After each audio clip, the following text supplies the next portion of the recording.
Hello dear student very warm good morning भन्न चाहन्छु।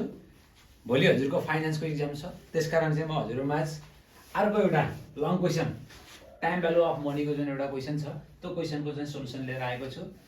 घरमा बसेर हजुरले मजाले यो युट्युब हेरेर पनि हजुरले यो क्वेसन चाहिँ सिक्न सक्नुहुनेछ र यो क्वेसन सिक्नुभयो भने हजुरलाई चाहिँ फाइनेन्समा पास गर्न अलिकति सजिलो पनि हुनेछ है त। ल म 2077 सालको एनालाइटिक एन्सर क्वेसन चाहिँ गर्न गइरहेको छु र जसको क्वेसन चाहिँ म हजुरलाई पढेर सुनाउँछु के भनेको छ। Okay, answer that it is now January 1, 2020. On January 1, 2021, you will deposit rupees 1 lakh into a saving account that pays 10% discount. के भनेको छ भन्दा क्वेसनले चाहिँ आज चाहिँ जनवरी 1, 2020 हो रे र हजुरले चाहिँ 2021 को जनवरी 1 मा चाहिँ 1 लाख रुपैयाँ चाहिँ सेभिङ एकाउन्टमा चाहिँ बचत खातामा चाहिँ जम्मा गर्नुहुन्छ जसमा चाहिँ हजुरलाई ब्याङ्कले चाहिँ 10% चाहिँ के दिन्छ, इन्ट्रेस्ट चाहिँ दिइरहेको छ भनेर चाहिँ यहाँ क्वेसनले भनेको छ। र क्वेसन नम्बर ए मा के सोधेको छ भन्दाखेरि if the bank compounded interest annually how much will you have in your account on January 1, 2024 भनेको छ। यस्तो खालको क्वेसन चाहिँ यसलाई कसरी गर्ने भन्ने कुरा है त। म यो गर्न गइरहेको छु, राम्रोसँग ध्यान दिएर हेर्नु होला। ओके, के दिएको छ पहिला त गिभन हेर्नुस् है। गिभनमा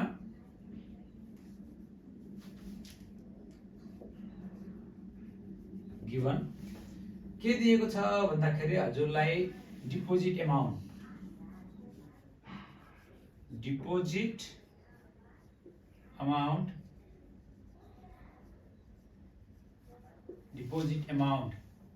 in 1/1/2021 equals to rupees 1 lakh दिएको छ।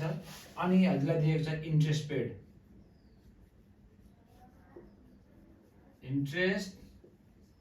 पेड जसलाई हामी स्मल आई भन्छौँ। कति पर्सेन्ट दिएको छ भन्दाखेरि 10% दिएको छ। त्यसपछि हजुरलाई क्वेसन सोधेको छ क्वेसन नम्बर ए मा इन्ट्रेस्ट एनुअली भनेको छ। हेर्दा interest if interest paid annually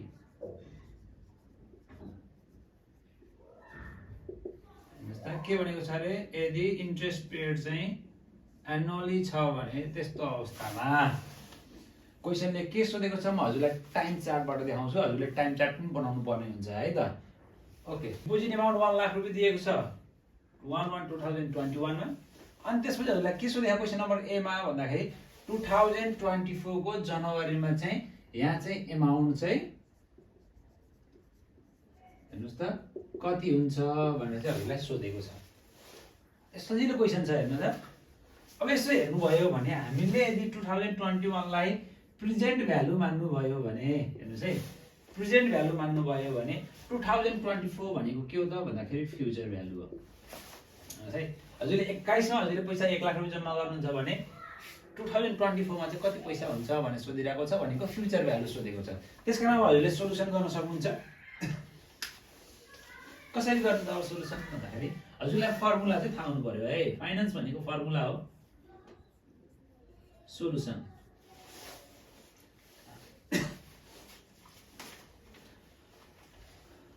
amount in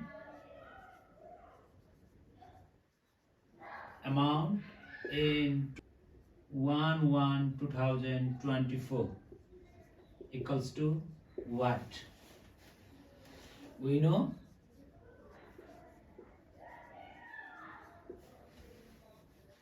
यसलाई हामी फ्युचर भ्यालु पनि भन्न सक्छौँ। Okay, future value equals to formula के अरे प्रेजेन्ट भ्यालु 1 + i को पावर n। गर्नुस्, प्रेजेन्ट भ्यालु भनेको कति हो? रुपैयाँ 1 लाख रुपैयाँ। रुपीज 1 लाख अनि 1 प्लस 1 डिजिट हो भने इन्ट्रेस्ट रेट पनि के गर्नु पर्छ डिजिट मार्फत यहाँ आई पनि दिएको छ आई कति दिएको छ भन्दाखेरि सरी 10% जस्तो 1 प्लस 0.1 को पावर कति वर्ष त भनेपछि हेर्नुहोस् त यहाँ दिएको छ हजुरले 21 मा जम्मा गर्नु भएको छ 21 को 1 को 1 महिनापछि यहाँदेखि यहाँ 1 वर्ष 1 इयर यहाँदेखि यहाँ सेकेन्ड इयर 2 इयर त्यसरी यहाँदेखि यहाँ हेर्नु भयो भने 3 इयर कहिले कहिले यहाँ डिसेम्बर 1 30 पनि भन्न सक्छ त्यस्तो अवस्थामा चाहिँ 4 इयर हुन्छ है अहिले चाहिँ 3 इयर्स अब हजुरले क्याल्कुलेसन गर्न सक्नुहुनेछ है त क्याल्कुलेसन गर्नुहोस् ओके म क्याल्कुलेसन गर्न गइरहेको छु 1,33,100 ओके 1,33,100 रुपीज 1,33,100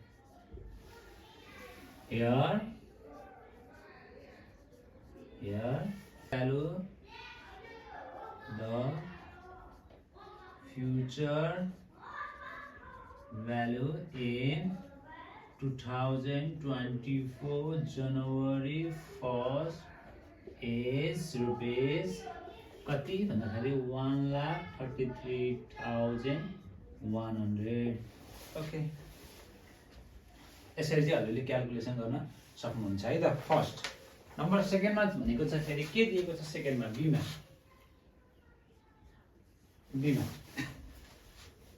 क्वेशनले के भनेको छ हेर्नु त बी को क्वेशन अब what will you January 1 2024 same balance if the bank use quarterly compounding भनेको छ हेर्नुहोस् त जुन इन्ट्रेस्ट पेड छ नि त्यो चाहिँ के छ क्वार्टरली छ अरे इफ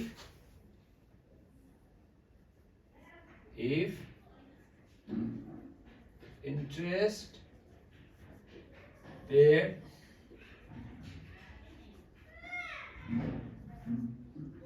quarterly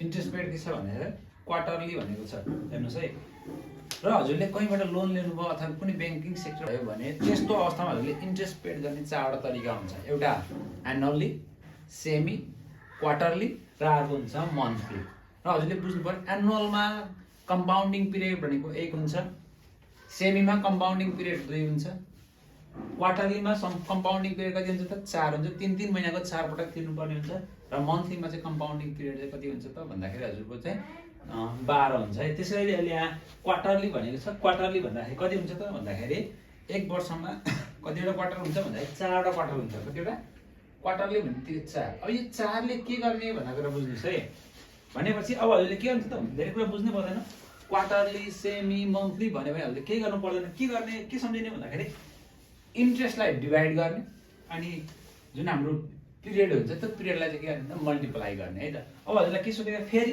त्यही फ्युचर भ्यालु नै सोधेको हो त एमाउन्ट इन 2024 नै भनेको छ यहाँ के सोधेको छ भन्दाखेरि क्वेशनमा पनि amount in 2024 first equals to what नै सोधेको छ सोलुसन हामीले यसलाई फ्युचर भ्यालु नै भन्न सक्नुहुन्छ है future value FB equals to formula same present value 1 plus I को power n present value same 1 lakh रुपैयाँ 1 प्लस इन्ट्रेस्ट रेटको 0.1 हेर्नुहोस् त कम्पाउन्डिङ भन्ने बित्तिकै यसलाई 4 ले डिभाइड हुन्छ पावर 3 मल्टिप्लाई 4 यसलाई मल्टिप्लाई गर्ने आईलाई के गर्ने डिभाइड गर्ने है त इक्वल्स टु रुपीज 1 लाख अनि 1 प्लस 0.025 इक्वल्स पावर 12 अब निकाल्नुस् रुपीज एकैपटक क्याल्कुलेसन गर्नुस् 1 लाख 1.025 को पावर 12 कति आयो 1,34,488 ओके 1,34,488 488.89 आएको छ। रुपिस 1,34,488.88 यो दिएको छ। Here the future value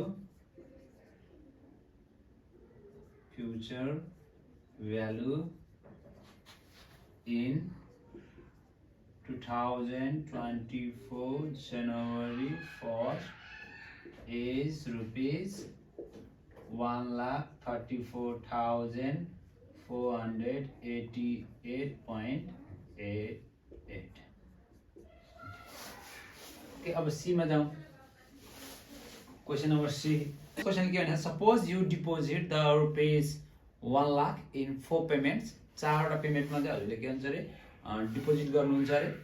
अनि त्यसपछि कति दिएर 25,000 त्यसपछि you have in your account on January 1 2024 नै भनेको छ। यसलाई पनि म टाइम च्याटबाट देखाउँछु हजुरलाई। हेर्नुस् है। अनि क्वेशनले के भन्यो भन्दाखेरि हजुरले चाहिँ यो जुन 1 लाख रुपैयाँ अघि जम्मा गर्नु भएको थियो त्यो 1 लाख रुपैयाँ जम्मालाई चाहिँ हजुरले प्रत्येक वर्षमा जम्मा गर्नुहुन्छ अरे। कति भन्दाखेरि 25 हेर्नु त। यहाँ पनि 25,000 यहाँ पनि हुन्छ दिएको छ। अनि त्यसपछि 2014 मा चाहिँ हजुरलाई कति पैसा हुन्छ भने यहाँ सोधेको छ। फ्युचर भ्यालु चाहिँ कति हुन्छ भनेको छ। इन्ट्रेस्ट रेट चाहिँ कति छ त भन्दाखेरि I इक्वल्स टु के छ 10% नै दिएको छ है त। यसरी दिएको छ।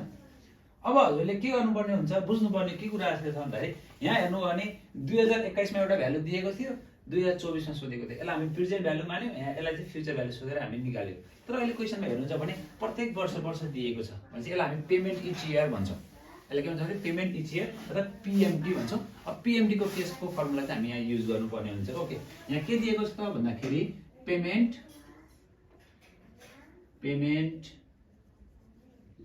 Each year PMT equals to rupees कति हजार 25,000। पेमेन्ट इच इयर भनेर दिएको छ 25,000। अब यही अनुसार चाहिँ हामी अब के भन्छ फर्मुला चाहिँ युज गर्छौँ है त। सोल्युसन अब PMT को फर्मुला लाउनु पर्यो। फ्युचर भ्यालु निकाल्ने हो। फ्युचर भ्यालु अथवा हामी यसलाई FV भन्छौँ। फर्मुला के अरे यसको भन्दाखेरि PMT multiply BIFA I% and years है। फर्मुला यो लाउनुहुन्छ हजुरले। त्यसपछि PMT दिएको छ रुपीज कति हजार त 25,000 इन्टु FBIFA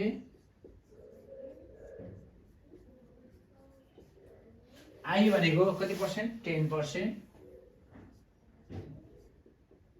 अनि यन इयर्स भनेको अब म्याक्सिमम विद्यार्थी झुकिनु भनेको यन इयर्समा। यहाँ हामी 3 राखेका छौँ। अब यहाँ हजुरको के हुन्छ भन्दाखेरि यो इयर्स हेर्नको लागि हुन त 3 वर्ष नै हो। तर हामीले के हेर्नुपर्ने हुन्छ भन्दाखेरि कतिवटा किस्ता तिर्यो हेर्नुहोस् त। यो वर्ष पनि तिरेको छ, 21 मा पनि तिरेको छ, 22 मा पनि तिरेको छ, 23 मा पनि तिरेको छ, 24 मा पनि के छ तिरेको छ भनेपछि 4 पटक तिरेको छ। त्यही भएर यन भनेको कति हुन्छ त 4 हुन्छ है। यहाँ 4 इयर्स यहाँ हुन्छ 4 इयर्स। ओके, अनि यहाँ हुन्छ रुपीज 25,000 इन्टु या त हजुरलाई FBIFA को टेबल हुन्छ नि त्यो टेबल लिएर जानु पर्यो या त हजुरले चाहिँ फर्मुला लगाएर चाहिँ गर्न सक्नुहुन्छ। अहिले म यहाँ टेबल हेर्छु। रोक्नु है, मेरो घरबेटी दाइले चिया ल्याइदिनु भयो। मलाई घरबेटी दाइले चिया ल्याइदिनु भयो। यो चाहिँ FBIFA टेबल देख्न सक्नुहुन्छ। अब त्यहाँ हेर्नुहोस् त के भनेको छ 10% 4 इयर भनेको छ। अब हजुरले केही गर्नै पर्दैन। यसो हेर्नुभयो भने यो रोमा हेर्नुहुन्छ भने पर्सेन्टेज दिएको छ र यो कलममा हेर्नुभयो भने के छ त भन्दा इयर दिएको छ भने अब हजुरले के भन्छ 10%। यो 10% को 4 इयर हेर्नु त 4 इयर को सिधा जाने अनि 10 इयर्समा कति छ भन्दाखेरि 4.64 4.64 चाहिँ यसको भ्यालु 4.64 यहाँ राख्नुहुन्छ हजुरले 4.64 अब हजुरले क्याल्कुलेसन गरिदिनु 4.64 equals to 1,16,000 okay 1 lakh rupees 1,16,000 दियो हेर्नुहोस् त यसरी हामी चाहिँ के गर्न सक्छौँ त भन्दा फ्युचर भ्यालु चाहिँ क्याल्कुलेसन गर्न सक्छौँ थोरै हजुरले चाहिँ तल भाषा पनि दिइदिनु पर्ने हुन्छ है त अब क्वेसन नम्बर डी हेर्न सक्नुहुन्छ है त डीमा के भने हेर्नुहोस् त suppose you deposit 4 equal instalment in your account on January 1 of 2021, 22, 23 and 24 assume on 10% interest rate how large will is your payment have to be for your obtain the same ending balance as your calculate in part A part A मा निक्लेको जुन calculation छ नि 1,33,000 यसको आधारमा चाहिँ प्रत्येक वर्ष चाहिँ कति पैसा चाहिँ बुझाउनु पर्छ भनेको छ यसलाई पनि म टाइमबाट देखाउँछु टाइम चार्टबाट अनि के भने हो भन्दाखेरि फ्युचर भ्यालु चाहिँ कति हुन्छ रे भन्दाखेरि 1,33,100 1,33,100 हुन्छ भने यो वर्षको PMT इक्वल्स टु वाट यो वर्षको PMT what if interest rate कति दिएको छ 10% नै भनेको छ यस्तो दिएको छ है अब हामी यहाँ लेख्न सक्छौँ future value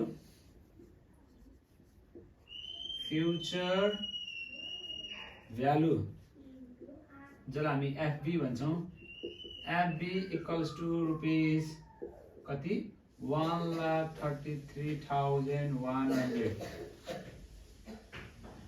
IA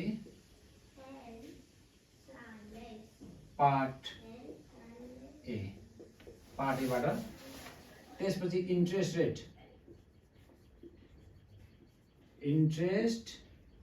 rate change छैन I equals to also 10% annually नै भनेको छ अब के गर्ने परेन अब हामी सोलुसन गर्छौँ है त फर्मुला फ्युचर भ्यालु जसलाई हामी FV भन्छौँ इक्वल्स टु PMT हामीलाई PMT सोधिरहेको छ PMT multiply BIFA I% n years अनि यो लेख्दाखेरि छ नि यो PBIFA अथवा BIFA I% n year लेख्दाखेरि विद्यार्थीले यहाँ तल लेखिरहेको हुन्छ तल लेख्नु पर्दैन है तल लेख्दाखेरि हजुरको कस्तो नरम देखिरहेको हुन्छ लगातार एउटै लाइनमा एउटै साइजमा चाहिँ लेख्न सक्नुहुन्छ है त ओके PMT भनेको फ्युचर भ्यालु हामीलाई दिएको छ कति भन्दाखेरि रुपिस 1,33,100 और PMT हामीले निकाल्ने हो multiply FBIFA same FBIFA I भनेको 10% यो पनि 4 years है त और रुपिस 1,33,000 इक्वल्स टु PMT हामीले निकाल्ने PMT त्यसपछि मल्टिप्लाई अनि कति आयो 4.64 हैन त अनि यसको भ्यालु अघि हामी निकालिसकेका छौं हेरिसकेका छौं त्यही राख्न सक्नुहुन्छ 4.64 नै आएको थियो और rupees 1,33,100 divided by 4.64 equals to PMT. Therefore, payment PMT equals to कति त हो यसरी कोर्समा राख्नु पनि राम्रो देखिन्छ है हजुरको मलाई राख्नु भुले रुपिस 28,685 ओके पोइन्ट पनि दिएको छ नलेदै भयो ओके सोलुसन च्याप्टर छ time value of money BBS second इयरको विद्यार्थीहरूको लागि अत्यन्तै राम्रो र नम्बरलाई इन्क्रिज गर्ने अथवा पास गराउन सजिलो गर्ने सबैभन्दा सजिलो च्याप्टरमा पनि हामी यसलाई लिन्छौँ है त ओके आजलाई यति, भोलि फेरि अर्को भिडियोमा भेट्नेछौँ। Okay bye, have a good day.